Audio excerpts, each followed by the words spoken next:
61-year-old Scott Mackay was convicted of the 1987 murder of Victoria student Marguerite Telsford. She went out for an early morning run on January 18, 1987 and never returned. She was a pianist who was studying to become a teacher at the time of her murder. Her bloody earmuffs were discovered on Mount Douglas Crossroad, along with a series of blood stains and some hair, and a spent shotgun shell and a pry bar. At the time, he had criminal convictions for assaults and forcible confinement of 2 other women. This year, 2024, in the month of March, despite authorities finding that he was a high risk to violently reoffend, the National Parole Board of Canada, under the Federal Liberal Party, granted him a day parole. The Federal Parole Board also acknowledged that this piece of work is a person of interest in another unsolved homicide. He is currently living in Vancouver and must abstain from drugs and alcohol. He must also observe a 10 p.m. curfew and stay away from sex workers. However, it doesn't mention other women and children. So be aware of this predator, and if you see him violating any of his parole conditions,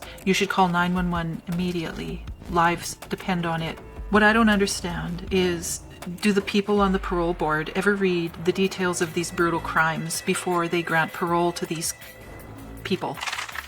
I recommend you write letters to the National Parole Board of Canada. The address is 410 Laurier Avenue West, Ottawa, Ontario, K1A0R1. Let them know that you strongly disagree with his release from prison when he is labelled a high risk to violently reoffend by the National Parole Board of Canada. This guy does not deserve day parole or parole of any kind, ever, in my opinion.